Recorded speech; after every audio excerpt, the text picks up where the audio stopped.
నమస్తే, welcome to 99 TV. నేను వాసుదేవన్. ఆ నలుగురిని పట్టిస్తే మనిషికి ₹1 చొప్పున ఇస్తారట. ఎవరిది అనౌన్స్ చేసింది? పీఓజేకే. వాళ్ళు పీఓకే అంటారు. వాస్తవంగా పాకిస్తాన్ ఆక్యుపైడ్ జమ్మూ అండ్ కాశ్మీర్ ప్రభుత్వం. ఎవరా నలుగురు? ఇంతకీ వాళ్ళు ఏ సంస్థకు చెందిన వాళ్ళు అంటే joint Awami action committee, JAAC. Jack. ఎక్కడి జాక్ ఇది? పాక్ ఆక్రమిత జమ్మూ కాశ్మీర్లో ఏర్పడిన జాక్. వాళ్ళ డిమాండ్లు ఏంటి? మాకు రోజు తినటానికి ఇంత తిండి, తాగటానికి నీళ్లు, ఉండటానికి ఇంత నివాసం, పని చేసుకుంటానికి చిన్న కూలి, ఉపాధి. వాళ్ళని ఎలా చూస్తుంది అక్కడ ప్రభుత్వం? పీఓజేకే ప్రభుత్వం తృతీయ శ్రేణి, థర్డ్ రేట్ పీపుల్ లాగా చూస్తుంది. ఎవరు వీళ్ళందరూ? కశ్మీరీలు. వీళ్ళ డిమాండ్లు ఇంకే ఉన్నాయి. వచ్చే నెలలో జరగబోయే ఎన్నికల్లో ఇప్పుడున్న ఆ రిజర్వేషన్ విధానం సమంగా లేదు, దాన్ని అడ్రస్ చేయాలని చెప్పేసి ఉన్నాయి. ఏంటి? దాదాపు 12 మంది రిజర్వేషన్ల కింద, శరణార్థుల రిజర్వేషన్ల కింద ఇక్కడి నుంచి ఎలక్ట్ అవ్వాలి. ఆ శరణార్థులందరూ ఇస్లామాబాద్లో ఈ షెహబాజ్ షరీఫ్ ఇంట్లోనో లేకపోతే సయ్యద్ అసీం మునీర్ బూట్లు తుడుస్తూనే ఉంటారు. వాళ్ళని తీసుకొచ్చి ఇక్కడ నుంచోబెట్టి గెలిపిస్తున్నారు. అంటే అసలు వీళ్ళ వాయిసే లేదు అక్కడ. పీఓజేకేలో కశ్మీరీ ముస్లిమ్స్ వాయిసే లేదు. తమ సమాజాన్ని ప్రపంచవ్యాప్తంగా విస్తరించాలి, ప్రపంచవ్యాప్తంగా ఇస్లాం రూల్ తీసుకొస్తామని చెప్పి మరి పోరాడి కొట్లాడే ఇస్లామిక్ దేశాలు సాటి ముస్లిం సోదరులను ఎందుకలా చూస్తున్నాయి తృతీయ శ్రేణి పౌరులుగా? ఇదే అడిగినందుకు వాళ్ళు ఉగ్రవాదులా? ఇది అడిగిన సంస్థ జాయింట్ అవామీ యాక్షన్ కమిటీ ఉగ్రవాద సంస్థ. ఇది ప్రకటించింది ఎవరు? పాక్ ఆక్యుపైడ్ జమ్మూ అండ్ కాశ్మీర్ ప్రభుత్వం. ఈ వివరాలు చాలా రహస్యంగా ఉంచుతారట. ఆజాద్ జమ్మూ కాశ్మీర్ ప్రెసిడెంట్ కార్యాలయం ఒక ప్రకటనలో చెప్పింది. వాళ్ళు ఎవరెవరంటే మొత్తం 4: షౌకత్ నవాజ్ మీర్, ఉమర్ నజీర్ కశ్మీరీ, ఖవాజా మెహరాన్ అర్షద్, సర్దార్ అమన్ ఖాన్. ఏళ్ళలో సర్దార్ అమన్ ఖాన్ జనంలోకి వచ్చేసాడు. అతన్ని చుట్టుముట్టి అతని భుజాలకు ఎత్తుకుని రోడ్ల మీదకి వచ్చిన నిరసనకారులు వాళ్ళు చేస్తున్న నినాదాలు చూస్తుంటే గూస్ బంప్స్. ఏమంటున్నారు వాళ్ళు? సర్దార్ అమన్ ఖాన్ని చేరుకోవాలంటే ముందు మమ్మల్ని 45 లక్షల మందిని దాటుకుంటూ వెళ్ళాలి, అతను మా ఆత్మ అంటున్నారు. ఏ స్థాయిలో పెళ్ళిబికిందో జనాగ్రహం అక్కడ చూస్తుంటే. మొత్తం అజిత్ దోవల్ గమనిస్తున్నారు, మన నేషనల్ సెక్యూరిటీ అడ్వైజర్. ఇన్నాళ్ళు భారతదేశాన్ని ప్రపంచం ముందు విలన్లా చూపించిన పాకిస్తాన్ నగ్న స్వరూపాన్ని అక్కడి ప్రజలు చూపిస్తున్నారు. ఇక్కడ భారత ప్రభుత్వం ఇన్వాల్వ్ అవ్వాల్సిన అవసరం లేదు. కొన్ని సందర్భాల్లో సమయం కోసం వేచి చూడటం అనేది చాలా ప్రధానమైన అంశం. సహనంతో కూడుకున్న వ్యవహారం ఇది. బట్ సహనం ఖచ్చితంగా ఫలితం ఇస్తుంది, ఇవాళ ఇస్తుంది. పాకిస్తాన్ ఏంటి? How it is being exposed.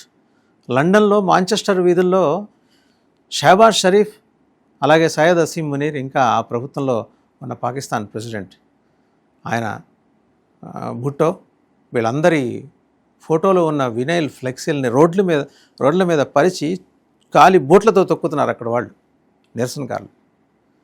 జాక్కి మద్దతుగా ఎక్కడా?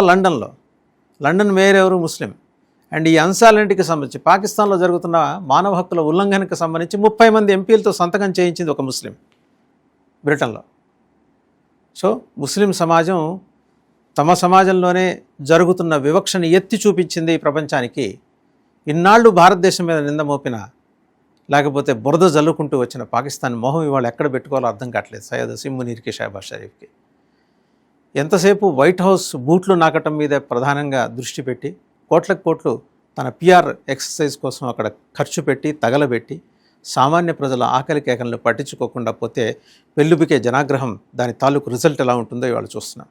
జమ్మూ కాశ్మీర్లోని పలు ప్రాంతాల నుంచి కూడా ఇవాళ పీఓజేకే వైపు లక్షలాది వాహనాల శ్రేణి బయలుదేరింది. మరి బార్డర్ బద్దలవుతుంది, అనుమానం ఏం లేదు అందులో. బాక్సులు కాదు, బార్డర్లే బద్దలవుతాయి. ఈరోజు పీఓజేకే బార్డర్ని ఛేదించుకొని అటువైపు కాశ్మీరీలకి మద్దతుగా మరి కశ్మీర్ ప్రజానీకం అక్కడ దాకా తరలి వెళ్తోంది.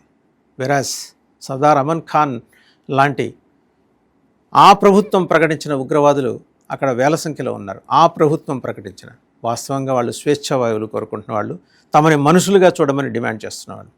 ఎంత దుర్మార్గము, ఎంత అరాచకము అక్కడ రాజ్యం వెళ్తుందనే దానికి ఉదాహరణ ఏంటంటే, ఒక యాక్టివిస్ట్ చనిపోతే అతని అంత్యక్రియల కోసం వెళ్తుంటే వాళ్ళ మీద కూడా బుల్లెట్ల వర్షం కురిపించిన దుర్మార్గం అనమాట. 100 మందికి పైగా నిరసనకారులు అయితే తీవ్రంగా గాయపడ్డారు. 400 మంది కనీసం చనిపోయి ఉంటారు. బయటకు వచ్చే లెక్క 27. 100 మందిని పోలీసులు అరెస్ట్ చేశారు. జూలై 27న జరిగే అసెంబ్లీ ఎన్నికల కంటే ముందే శరణార్థుల కోసం 45 అసెంబ్లీ స్థానాల్లో 12 స్థానాల్ని కేటాయించటాన్ని వ్యతిరేకిస్తూ జాయింట్ అవామీ యాక్షన్ కమిటీ ఆధ్వర్యంలో ప్రజలు పెద్ద ఎత్తున నిరసన మొదలెట్టారు. మరోవైపు పాకిస్తాన్ మానవ హక్కుల సంఘం కూడా ఉగ్రవాద నిరోధక చట్టం కింద జాక్ సంస్థను నిషేధించడం మీద ఆందోళన వ్యక్తం చేసింది. ఆసక్తికరమైన విషయం ఏంటంటే ఉగ్రవాద దేశంలో కూడా మానవ హక్కు సంస్థలు ఉంటారు కదా, మనుషులు ఎక్కడైనా ఉంటారు కదా పాపం. అందరినీ మనం ఒకే గాటిని లెగ్గట్లేం.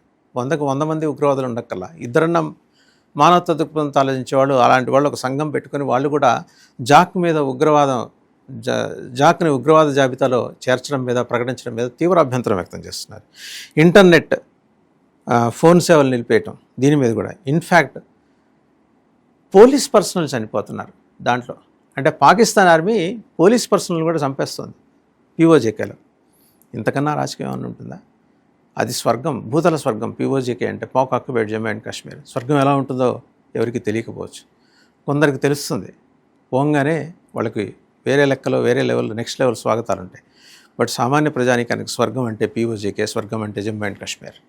1990కి పూర్వం ఎలాంటి పరిస్థితి, అది చూసిన వాళ్ళు ఎవరన్నా ఉంటే స్వర్గం ఎలా ఉంటుందో చెప్పు. 90 తర్వాత పండిట్ల ఊచకోత, తర్వాత మారిన పరిస్థితులు, ఉగ్రవాద ప్రాబల్యం, మళ్ళీ ఆపరేషన్ సింధూర్ వరకు కొనసాగిన ఈ పరంపర, దాడులు, దుర్మార్గాల పరంపర. ఆపరేషన్ సింధూర్ తర్వాత పాకిస్తాన్ ఒక్కసారిగా ఉలిక్కిపడి, భంగపడి వెనక్కి వెళ్ళిపోయిన వైనం. ఇంకా ఆపరేషన్ సింధూర్ కొనసాగుతుందనే ఒక అనుమానం, నమ్మకం, వీటన్నిటి మధ్య గుండె చిక్కబట్టుకొని బతుకుతున్న మునీర్, షహబాజ్ షరీఫ్ లాంటి వాళ్లకు ఈరోజు పాకిస్తాన్ ఆక్యుపైడ్ జమ్మూ అండ్ కాశ్మీర్లో సాటి ముస్లిం ప్రజానీకం మీద కూడా దమనకాండ కొనసాగిస్తున్నారు. అత్యంత హేయమైన, దుర్మార్గమైన, పాశవికమైన, అరాచకమైన ఈ వ్యవహారాన్ని అంతర్జాతీయ సమాజం ఎండగడుతుంటే వైట్ హౌస్ ఇంకా కళ్ళు తెరవలా, వైట్ హౌస్కి తెల్లారలా దీని మీద మాట్లాడటానికి. ఏం మాట్లాడుతుంది? యునైటెడ్ నేషన్స్ ఆర్గనైజేషన్ ఏం మాట్లాడుతుంది?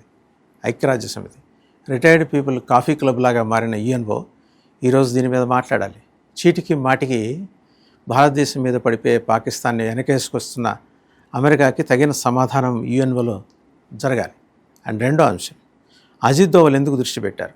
అంతర్జాతీయ సమాజం మొత్తం అటువైపు ఫోకస్ అయ్యేలాగా ఆయన తెర వెనక చేస్తున్న దౌత్యం చూస్తే కనుక పాకిస్తాన్ని అష్టదిగ్బంధనం చేసే పరిస్థితి మొదలైంది. పాకిస్తాన్ని జేబులో వేసుకొని, అలాగే పాకిస్తాన్ భుజం నుంచి తుపాకీ పేల్చే డ్రాగన్ కూడా ఇవాళ నాలుగు కలుసుకొని వెనక్కి వెళ్ళే పరిస్థితి. పీఓజేకేలో ఇంత అరాచకమా? గట్టిగా మాట్లాడితే చైనా లోపల కూడా అంతే అరాచకం నడుస్తుంది. సో వీటన్నిటికీ సమాధానం దొరుకుతుంది ఇవాళ, రేప, ఎల్లుండ. ఖచ్చితంగా ఈ 3 రోజుల లోపలే దొరుకుతుంది. వచ్చే నెలలో జరగబోయే ఎన్నికల్లో అకృత్యాలని, పాజిబుల్ అట్రాసిటీస్ని నిరోధించడం కోసం జాక్ చేస్తున్న ఆందోళనని నిర్దాక్షిణ్యంగా అణిచివేస్తున్న మునీర్, అంతర్జాతీయ సమాజం తన ఎడమ కాలి బొటన వేలుతో నిన్ను కూడా అలాగే కలరాస్తుంది.